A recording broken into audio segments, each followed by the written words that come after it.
Welcome, teacher candidates, to the Cyril Potter College of Education Department, Middle and Later Childhood Development. This is your course lead, Mrs. Esther Ward, English. Let's look at the quote for the week before we actually delve into what we have prepared for you today. Knowledge is not predetermined by heredity, and that's by Jean Piaget. Now, we're going to have a look at our introduction and overview.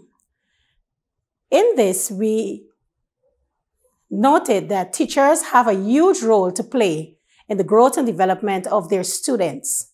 How? They are responsible for ensuring an adequate learning environment, which is crucial to students' success. They select suitable content and methods to guide students through knowledge acquisition. They observe and give feedback on whether students are developing along the normative range.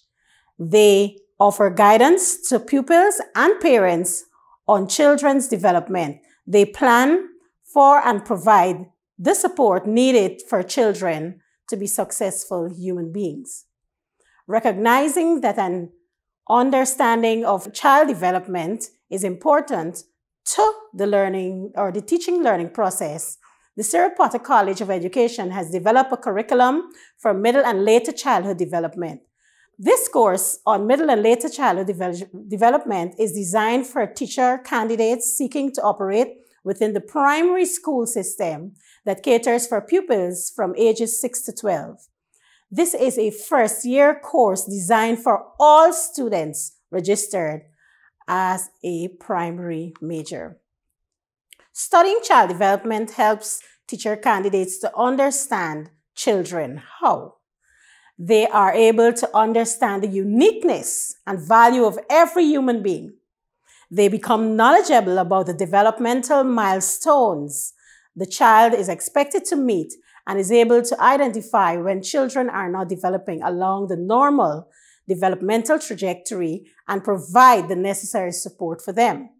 They get better insight into how their students think, feel, and behave.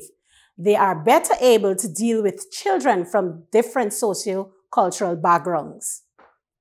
Our objectives for course. But before we go to our objectives, I need to give you a little preamble on the knowledge of human development. The interactions and discussions give the teacher an opportunity to connect with past realities. Many of the unresolved issues that the teacher candidates had while growing up, they are now better able to examine and understand them to the point where they can help students cope. Let's look at our objectives. The objectives are for teacher candidates to become aware of the biological beginnings of humans, to help teacher candidates develop an understanding of the physical, cognitive, and personality characteristics of the pupils and how these domains interact to impact the total development of learners.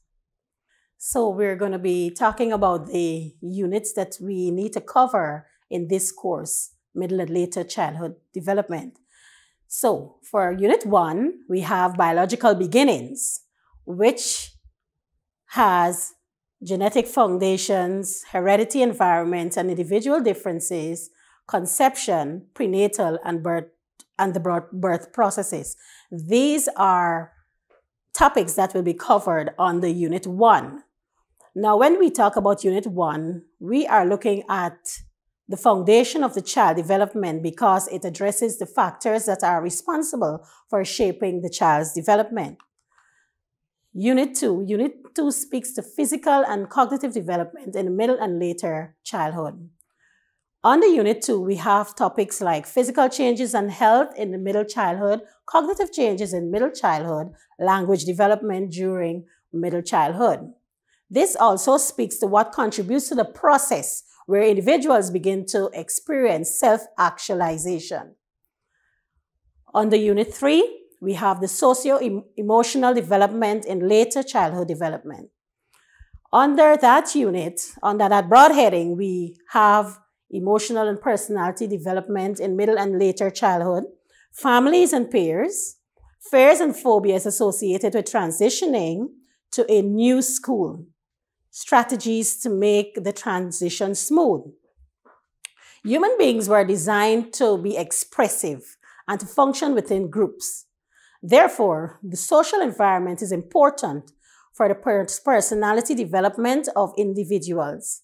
Notably, a person's personality is a product of heredity and the environment, or where biology meets culture. Our course approach. EDU 113 is a 15-week course that will be administered using a blended approach. This approach includes 15 hours of synchronous sessions, which account for 1/3 of the course credits hours. 30 hours of 2/3 of this course is assigned for asynchronous learning. During these hours, you are required to engage in self-study with the materials provided on the Moodle platform. Compulsory self-study exercises tasks assigned at the end of each week to help you review and reflect on your learning.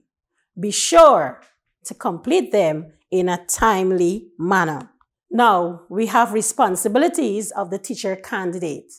Teacher candidates are required to visit the Moodle platform for program updates and requisite instructions from lecturers regarding program activities, which include but are not limited to individual reading activity and assignment of groups by the lecturer. Spend at least 2 hours weekly studying the assigned materials for this course. Write your questions and misunderstandings down and share them during your synchronous sessions with your lecturer. Now we have course assessments. And these course assessments in middle-latehood childhood development does not carry a final examination. The assessments are mainly authentic in nature. Therefore, teacher candidates are required to complete 5 assessment pieces totaling 100 marks. They're as follows: weekly self-study, which is 15 marks, and this is your compulsory self-study tasks. A child development chart, which is 20 marks. Group research and presentation, 40 marks. An online quiz, 20 marks. And class participation, which is key and important, 5 marks. A grading rubric is provided to guide your understanding of the requirements for each assignment. Responsibilities of the teacher candidate. Again, teacher candidates are required to complete the compulsory self-study tasks that are assigned. Complete all course assignments. Complete the weekly self-study task and attend each synchronous session for a better understanding of how you would go about doing your self-study tasks. Adhere to the APA formatting when representing or presenting your assignments. Now, for these courses, we have resources. Course resources have been provided to support your reading and research via the Moodle platform. These include course texts, research links, excerpts and summaries of relevant information to units or topics, or to the unit's topics, videos, peer-reviewed journals, an APA referencing guide, CPCE online library resources via EBSCO. They are all available. Now, requirements. The requirements to do this course, middle and later childhood development, are you need to be registered, or you need to be a registered student on the primary program at Cyril Potter College of Education. You need to be equipped with a laptop or an iPad. We do not recommend using smartphones only. Have access to reliable internet. Teacher candidates who do not have access to reliable internet must have received a flash drive with the course materials and assignments. You're to check with your center or local education office for further information. Now I will conclude on this. Success in this program is predicated on self-discipline, the desire to acquire new information and knowledge as concepts are explored and new ideas emerge. Therefore, diligent study and cooperative learning should be given special attention by each teacher candidate. Be sure to make real-world connections with all that you are learning. This will allow for a deeper understanding of the content and its applications. I am Ms. Esther Ward English, course lead for Middle and Later Childhood Development, Siripata College of Education, Education Department. I leave this quote of the week with you once again. Knowledge is not predetermined by heredity. We anxiously await you coming on board.